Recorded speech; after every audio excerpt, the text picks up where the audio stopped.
Subscribe to our YouTube channel for in-depth interviews of India Inc. and press the bell icon so that you do not miss our updates.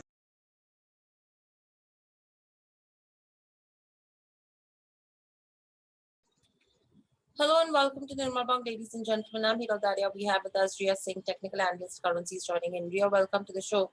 Ria, let's start with the Indian rupee. Clearly, we've seen it lose almost more than 1.5% against the dollar. Plus, you have the RBI central bank as well, which has maintained a status quo and an accommodative stance continues with regards to the policy. How do you see all of this impacting the rupee further from here on? Uh, Here, if we talk about the central bank now, obviously central bank has maintained the rate at 4%, which was in line of the expectation, considering the current economic recovery tempo. So, if we talk about what the central bank has done in its recent, policy, the development that has been made on the pace of vaccination and the dent that the second wave of COVID-19 is putting on the whole economic recovery, I think it was expected that the central bank will go on with the 4% rate rather than going the either way. So the steps that they has taken, they have taken recently, whether it's announcing, the steps especially that were announced towards facilitating the government borrowing programs, wherein they have announced a trillion rupees in bond purchases. So this will supplement the already existing liquidity infusion that the RBI is doing right now with respect to the supporting of the whole economy. Now what we must understand from the whole the announcement and the whole new program that they have put in place with respect to facilitating the government borrowing is what how it will impact the short term yields and the long term yields.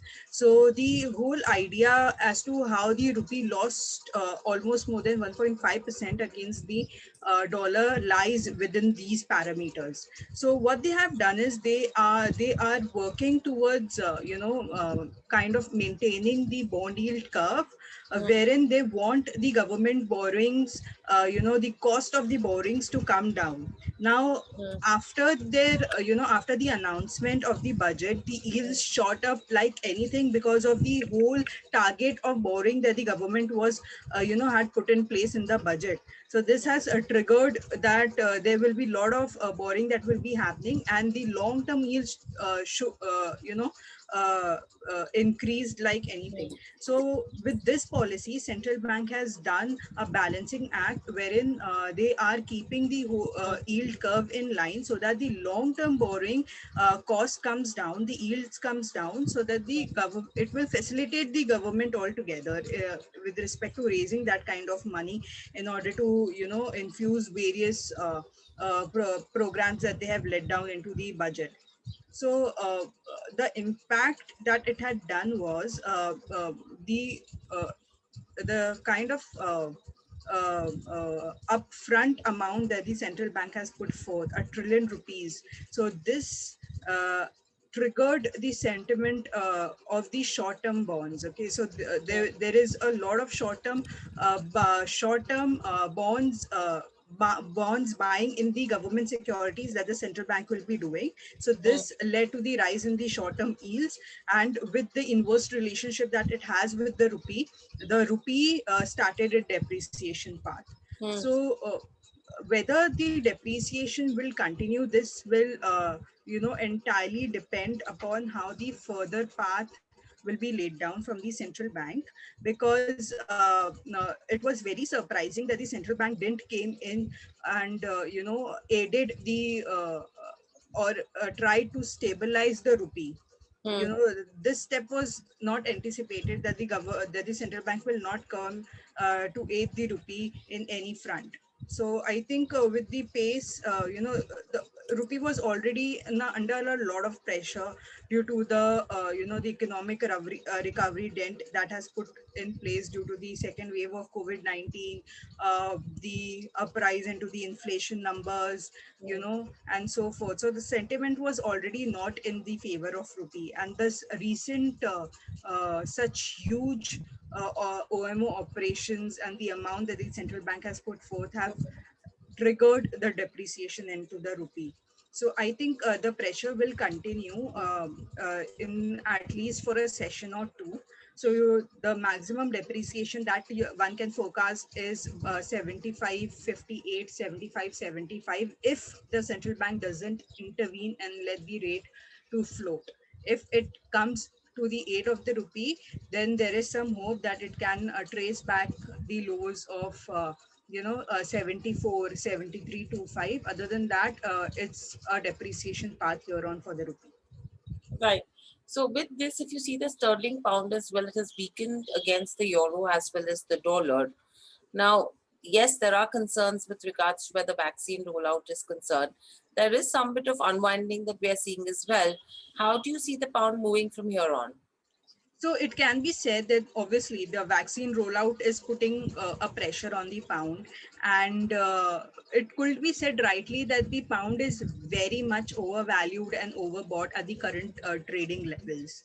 So how this pressure will ease is once the tension related to the whole extra short will be resolved. It is placing some doubt into the whole, the clot fears and so forth. So the health issue is something concerned with the current shot that is rolled, that is there into the UK.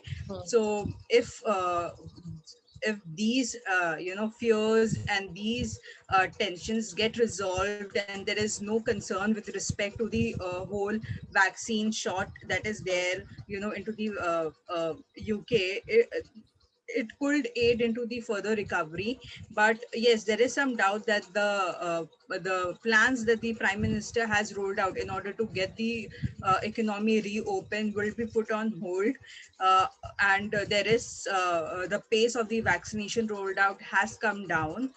The test will not aid so much. On Tuesday we spoke about how he has announced twice testing and so forth, unless there is a vaccination pace picking up. So I think pound will remain under pressure here on. Right. And overall, taking the current situation into consideration, what are the kind of strategies that you would recommend? The strategies that let me just share my screen.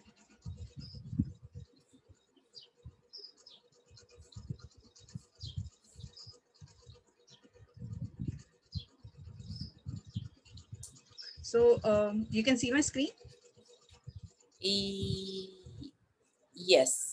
Okay, so talking about the USD INR, now if you look at the technical chart, we are seeing quite an uplift into the momentum on the higher side. But the candle that it is forming today is kind of a doji. So this is indicating that there is a pull between bear and the bull, and there is an indecisiveness with respect to the directional momentum. So it will either test the highs that it has tested in today's session, which is 74.78, or it will reverse the gains.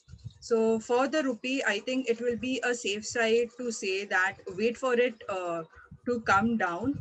So the major look out for a resistance and support to trade into the rupee. Don't go for a particular strategy because there is a lot of uncertainty that is there pertaining the rupee. So the levels that you can see here is 75.08, 75.58. So 75.58 is the maximum depreciation that I'm seeing. So if there is a breakout of 75.08, it will move towards 75.58. And if there is a breakdown of 74.61, rupee can test 74.28 to 74 levels on the lower side. The next strategy that you can go forward is with respect to the Euro INR. I think we are seeing quite a pickup into the Euro USD, and in intraday session we have seen a pickup into the Euro INR as well.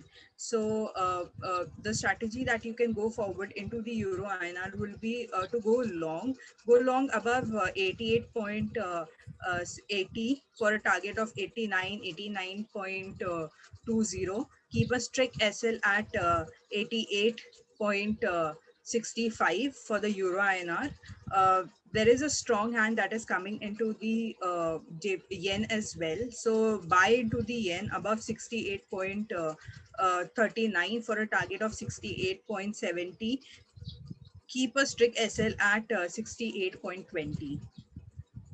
Right. So these are three strategies that is a recommendation that's coming from Ria. Thank you, Ria, for sharing the strategies and your views. Thank you, participants, as well, for being a part of the show.